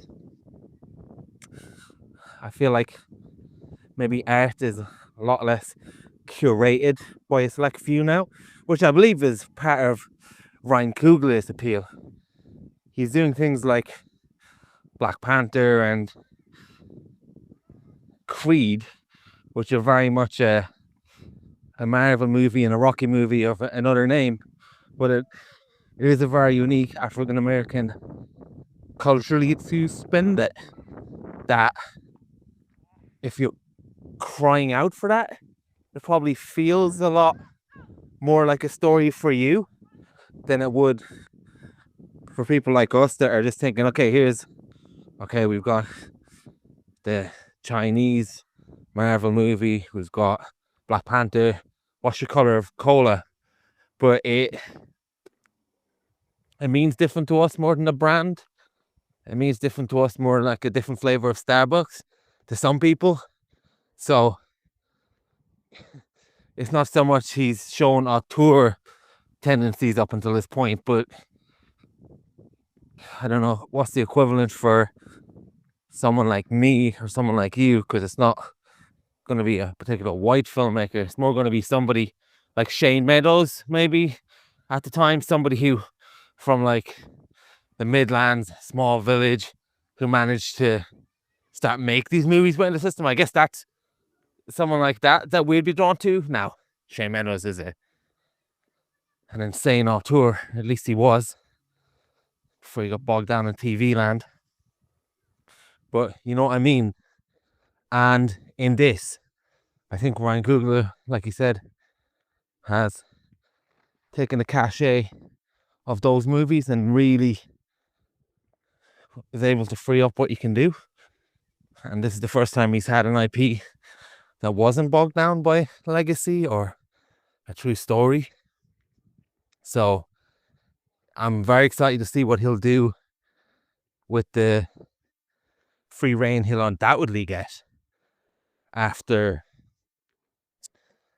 Sinner's success. It's been a real tour de force. It's wonderful. It's been a long time since I've heard people who aren't film fans talk about a film, and by I mean film fans, I mean like cinephiles or whatever, talk about, hey, I want Sinners, hey, what's this Sinners? Like, it's really a cultural phenomenon, I would say. My manager, he's only saw 2 movies in the last maybe 5 years. He went to see Mission Impossible and Sinners. That will tell you. And my other manager, he doesn't really go, she's asking, what's this Sinners? And everyone is talking about it. Maybe it was a bit of that with A Quiet Place, maybe, but not at this level. And for the record, the other movie my manager went to see is Mission Impossible. So that will tell you the power of cinema feel movie sometimes. But yeah, just a few things. He said, I think the actress's name is Wunmi Musaku. And that's a would that it were so simple pronunciation. I don't have any record of her being in Alan Partridge. I had a look there after he said it twice, and unless it's such a small role that she's not even credited, she is in Philomena, so maybe that's what you're getting it from. But you seem pretty adamant that she was in it, so just double check that for yourself. I agree that it really feels like it has that pristine shine of those movies that are like a vivid dream in your head and almost a sepia tone, even if they don't have sepia. It's just like things like Shawshank Redemption, Forrest Gump, like you mentioned, and just these type of movies that have a gloss that you have it in your mind's eye. This movie definitely has that. The production values, the extras, the color, and the vibrancy. And if you compare that to something like Killing of the Flower Moon, it doesn't really have it in that way, does it? And I guess it's because Coogler, he does that Sofia Coppola thing, or sometimes Baz Luhrmann, where if you make the past feel contemporary, it feels more alive than playing dress up. I know Baz does it in of his movies, The Great Gatsby and whatnot, and Sophia did it in Marie Antoinette. Just think Coogler, the way he fuses and modernized music and some of the sound, some of the way the characters talk, and even some of the costumes, it just makes it feel very current. Whereas if you compare that to the Killing of the Flower Moon, it's very like, here we are to dress up and win awards. And I'm not saying that's what Scorsese intended, but it's very much a feeling I had. I can clarify some of the things that you seem confused by in this movie, or you weren't sure. So Jack O'Connell's motivations for being drawn to Preacher Boy is that, and a lot of this stuff which you wondered based on the folklore is actually based on blues legend and some of the mythos built around blues, and particularly Robert Johnson and whatnot. I only noticed because of my dad. And it's all about essentially selling your soul to be able to play blues so well. And in this, it obviously inspires from that. It's Preacher Boy has the power to resurrect the dead, and open. This isn't specifically said, but it's the legend itself. He's able to power to summon the dead, but they're not talking about the vampires. So Jack O'Connell is drawn to him, and he says a line, this very important line of dialogue, where he says, I want to see some people again, and he's able to bring them back. Obviously, I'm paraphrasing, but he's basically able to summon the dead back. And that's what Jack O'Connell wants to be reunited with. He wants to be reunited with some people he's lost. And I think his intentions are genuine, which makes it even more fascinating of a bad guy, because there's a scene where Michael B. Jordan's, I can't remember who, the One Me actress, what does she do? Can't remember what I was going to say now. There's a scene where when she dies, and the vampires are like, fuck, why'd you do that, man? Like, they're really devastated. So it's not just it's not just an evil plan. He is genuinely affected by that. And I do agree with you as well that not to say, I feel like the romances itself are pretty standard, but the commitment of Michael B. Jordan and the commitment to the actresses and the energy between them is what sells it and is really good. And you definitely don't see that type of thing as much nowadays, for sure. Maybe the closest is Hitman in that Glenn Powell one, where they're not afraid of sexuality. Obviously, this is much more of a mature type of sexuality, considering the relationship that the child lost, and that's really good. But I wouldn't say it's revolutionary, but it is nice that it's included in a movie like this, and it's just played very nicely. And what else did you mention? You mentioned that there was no evidence that the vampires at the very end of the movie were capable of compassion and things like that. And you mentioned, obviously, in Buffy, they have a lot more time. I think there's one really important clue in the movie, and that's the person who sired them. They're basically able to have all his thoughts. So I would argue, and I think without the film going into detail of this, it's very much implied that because he's died, they're not bound to him anymore. So once he died, the Jack O'Connell character, basically their minds were free, but they were still vampires, but they had a lot more of their own individuality. So I think there's no problem with that movie. With that as well. I do agree with you that the scene where KKK show up and just get shot like fodder was was not needed. But again, we talk about being on side of the movie. It's such a cool, stylized movie at times, and a lot of the characters are pretty stylized. So, while being very good characters at the same time, it must be said. But why not? Why not have Michael B. Jordan with a Tommy gun down the KKK? Why not? But I wonder if we go 3 Coogler movies down the line, is that the beginning of an overindulgence when he gets free reign? I'd be kind of worried about that. And I think you mentioned as well is Jack O'Connell's character talking about wanting that sound, and is that a comment on the records being exploited by white record producers? It could be, but again, I feel like he wants the sound to resurrect the dead, to be united with. I would definitely put that under that category as well. And I suppose the songs in themselves are very particular to the cultures as well. I loved what you said about well, I'm going to butcher what you said, but you basically said there's not many movies about the culture of music itself, almost.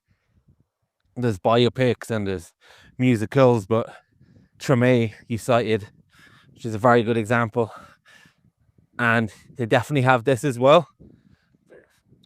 But I think there's a nice moment in the movie where when that club is open and they're playing blues, and then Jack O'Connell and his band show up and they play this song, and it's very kind of Alapachin, I guess is the polite word, and I think it's about the rabbit, and you think they're gonna like say fuck off with this type of music, but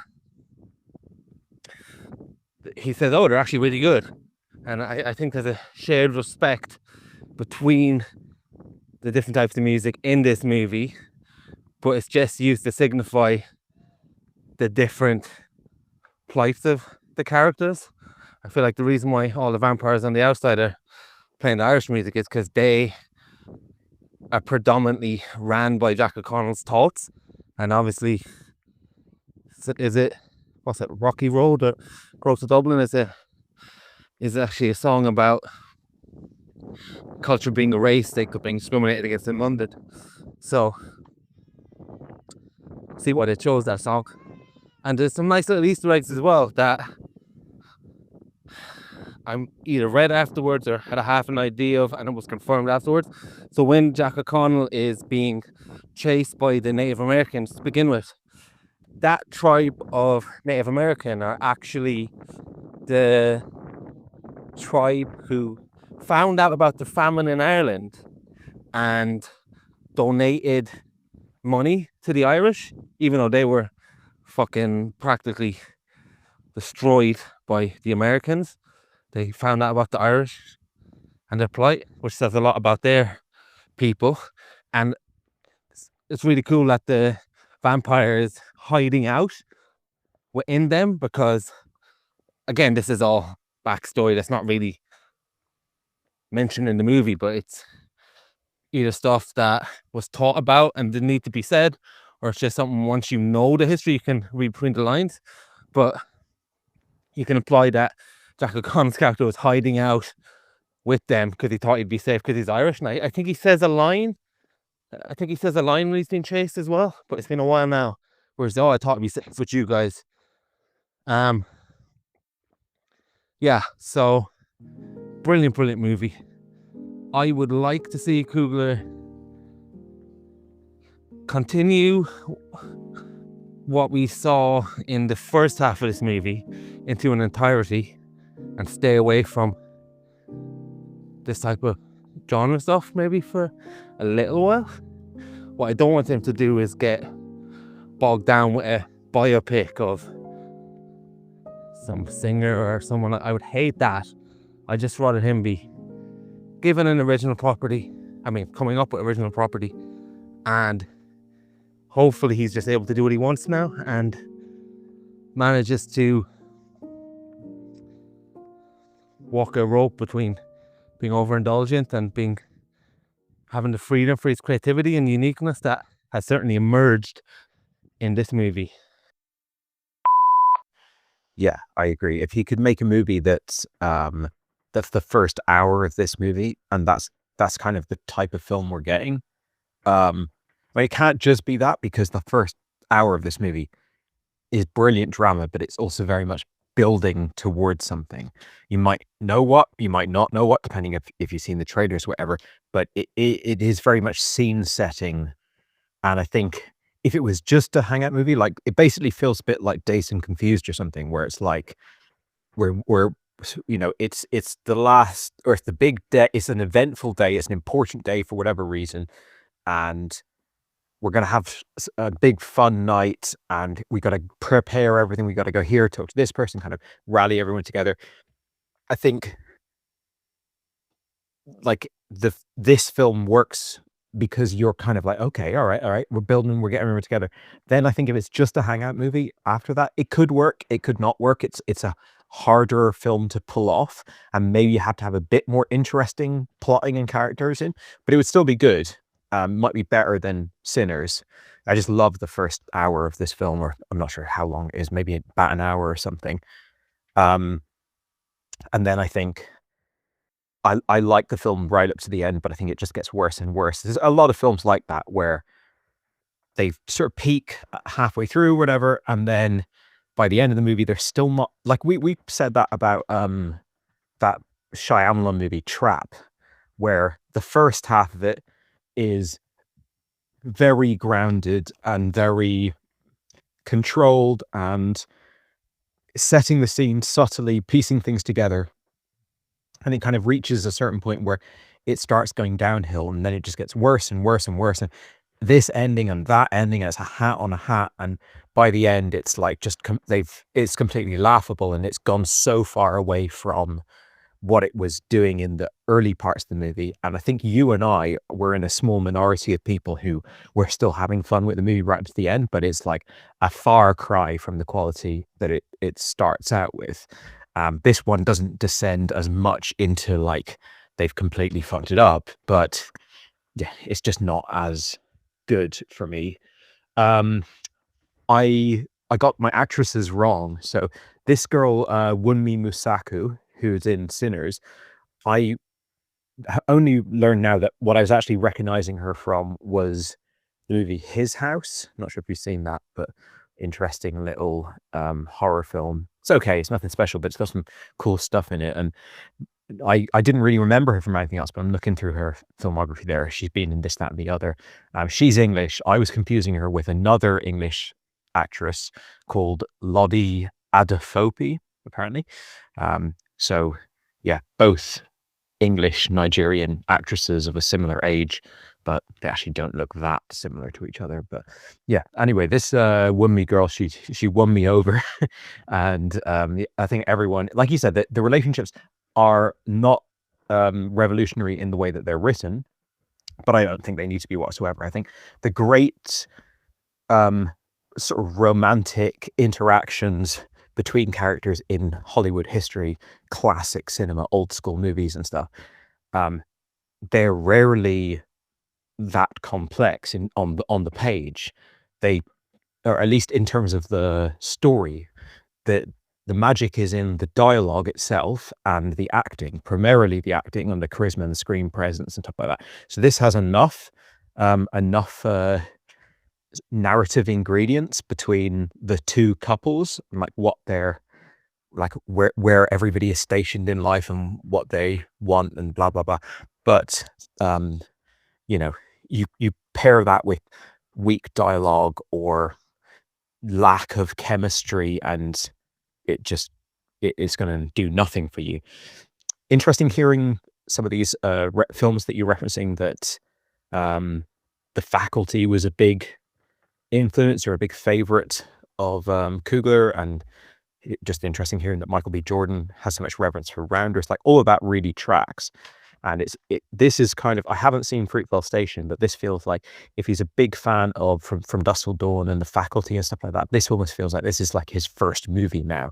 He's made a little indie movie, then he's made a bunch of studio IP things where he has like almost no influence over them. And now this is like his first one that is like probably the type of film that he grew up dreaming he could make. So great to see him kind of deliver so well on that style of film that inspires him. And yeah, I completely agree that like for Michael B. Jordan, Rounders is like the perfect, I can imagine young Michael B. Jordan watching Rounders and be like, that's the type of thing I want to be doing. A movie that like lives and dies on the star power of the actors involved. It's interesting hearing your thoughts or your kind of like insight from researching mythology and stuff about Preacher Boy's power and how Jack O'Connell kind of wants to use his power because that will allow Jack O'Connell to like access the dead or something like that. I didn't understand that as I was watching the film. Maybe it's more intelligible than I'm making it out to be. Like maybe I either went to the toilet and missed something important or just wasn't paying enough attention. But I didn't get that. Like I didn't get that link. I don't think it's overly important to the film, but for me it was a bit muddled. The whole like vampires was probably enough for me, and if you're going to add in magical singing powers that like tears up the fabric between life and death into the movie, then I feel like they could have done more with that. Like that could have been more of a power that actually has implications to what happens in the film, or just don't include it in the film in a way. Obviously you can still have that scene where we see all of the different musicians from the past. You can have it like not be tied to the goals of the baddies or whatever, but just have it more like, yeah, when you play music, it's so powerful that you're like communing with like a tradition of music and stuff like that. But yeah, it's something that was just one of these, there's one too many, or there's like 5 too many things in this film. I think I was a bit more bothered by that than you were, but I wasn't that bothered by it. And I like all the way through the KKK shootout and the 90s jazz club and all that, I'm still entertained. I'm still enjoying the film. I just think, you know, you've outstayed your welcome, movie, and it's a long movie. So I actually wondered as it was getting towards the end, it was like, is this a play for a sequel? Are we going to get like Michael B. Jordan as Smoke, or it's not Smoke, it's Stack, isn't it? Michael B. Jordan as Stack in like the 60s, the 70s, the 50s, the 2000s, like with going on adventures. Like it's a bit of a sad thing now that you watch a big like successful movie that's creatively and commercially successful and is a piece of mainstream entertainment, and your brain automatically goes to like, I wonder what's next in the Sinner universe. But that's kind of the way of it. I think I heard that he negotiated a really good deal where in 25 years he actually gets possession of this movie, which is pretty rare, I think. So kind of in the way that Robert Zemeckis and the writer of Back to the Future actually control that franchise, and it's their call whether there's like a remake or anything. I think that's where I think it's more or less what will happen with Sinners down the line, in terms of Coogler actually being able to like, you know, sell the movie to distributors and kind of do whatever he wants with it. So I thought that was kind of interesting. I haven't looked into the background of that. And also, yeah, you make a good point about although the final scene with Michael B. Jordan and Haley Stanfield kind of contradicts the behavior of the vampires up to that point, it's also the only time we've really seen them post Jack O'Connell. And I think that whole thing of like all vampires are part of the vampire that sired them until that vampire dies, and then it's like they're kind of more independent. That's really interesting. I haven't really seen that before. I've seen lots of stuff about like the relationship between you and the vampire that sires you, and how much they're how much reverence you have for them, but having it more of a like, you are a extension of them, and then when they're killed, you become a top level or whatever. Like, that's something I haven't seen, and I feel like you could get a lot of drama out of this. I feel like maybe the most appropriate IP extension of this movie is like a comic book series or something. I think there could be a lot of cool mythology built out from that. But yeah, glad you really enjoyed the movie. I did as well. And I often look back without having been around for it really, because I was just a little kid, but look back on the 80s and think about things like Back to the Future and E.T. and all these original movies coming out all the time, you know, like a couple a year, Ghostbusters and stuff like that, where it wasn't based on a comic or a toy or a video game or anything. It was just an idea that they had that they put like enormous budgets behind, platformed them to like the biggest extent possible, and they were the big movies. Now, of course, they were adapting things like Superman and stuff, but there was a lot of big cultural moments. You're talking about your manager going to see this movie and everyone talking about it. I always regret the fact that we don't have that anymore. All the movies that everybody's talking about and everyone's like, are you going to go see the new whatever? It's all IP. So it's a known thing. It's not like a new idea, a new thing that there's never happened before.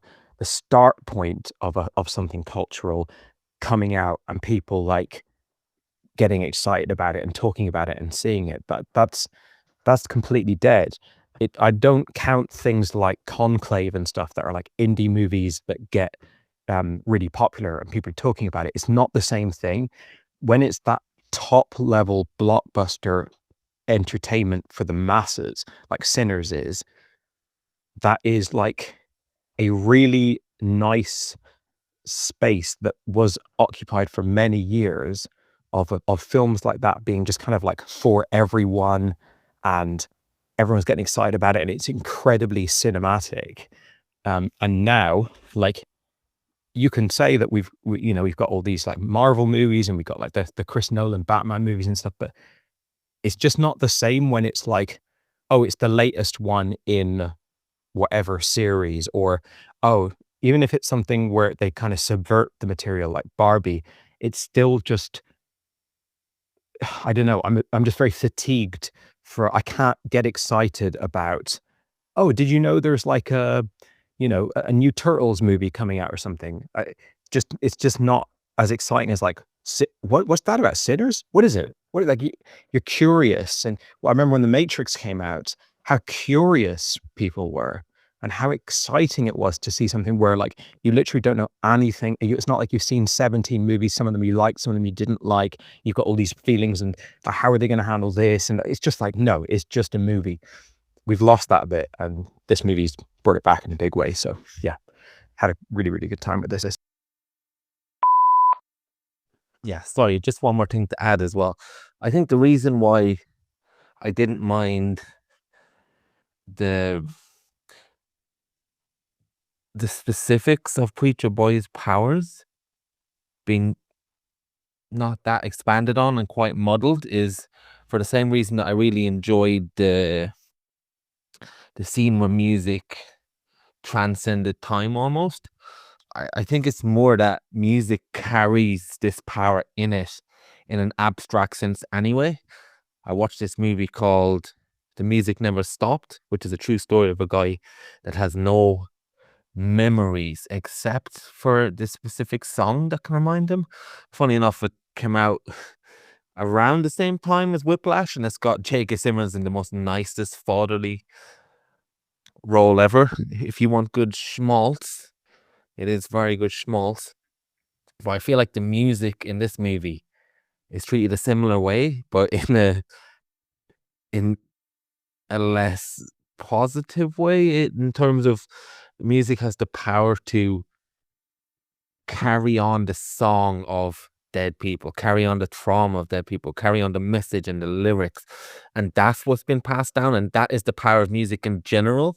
And some of the elements that are depicted in this are much more of an abstract feeling than something that needs to be explored in a genre way, if you understand what I mean. So I think that's why I didn't really have the problem with what exactly could Preacher Boy do, because music itself was able to do that for someone who's listening to a song that's 100 years old, that's able to listen to a song from your people and connect with it and reconnect and feel close to your ancestors. And in that way, music does open up portals to the dead, and it does transcend time. So I think that's what the movie was getting at in that sense. So that's why I enjoyed that aspect quite a lot as well. Yeah, I feel the same way, and I think that that is more or less what we end up with in the film. And I think that is much more powerful than something that is a pure genre, like supernatural thriller action movie mechanic. I just feel that the fact that the movie starts with a voiceover, not about vampires, but about that thing, and then it also says that, like, you know, has like red eyes in the background looking through the window. It's like, but if you do this, it could let bad people in and stuff. It kind of sets up, I think, the idea, the sort of pitch in a way that this musical power that Preacher Boy has is actually part of the sort of thriller action mechanics of the movie. And I think you could have just not mentioned that power and just had it like, I mean, there's a scene in the Wu-Tang Clan TV show, the acted TV show, where it shows RZA putting a beat together and sampling, and how he's kind of like, how he sees music and how he's piecing it together. And like, you don't need a narration to go, you know, producers, when they mix samples, they commune with this or whatever. It's self-evident in the scene. So I think if we had got none of that stuff actually articulated in the movie, and it was all just like, I don't think you could possibly watch this movie and not feel that music is powerful and of cultural importance and kind of possessive of the person playing it and the people listening to it and all that. And you could have that scene where he kind of, it's showing this tradition stretching forward and backwards in time. And the movie just might be a little bit cleaner. It's just like a little bit too muddled in that department for me. But I'm only sort of saying that because it's just like something we feel differently about and it's worth discussing. I think it's interesting to discuss, but I'm not coming from the perspective of like, this is why the movie doesn't work. This is a minor quibble I have about it personally. And I think that I have a series of quibbles about it. I overall like it. I do, like you, wonder, well, because inevitably the next movie he gets will be like Nolan levels of carte blanche and funding. So will we see more indulgence than we see here in Sinners? Time will tell. But this is definitely a film that has me optimistic about his output. Your mailbox is full. Please delete new or stored messages which you no longer need so that new messages may be received.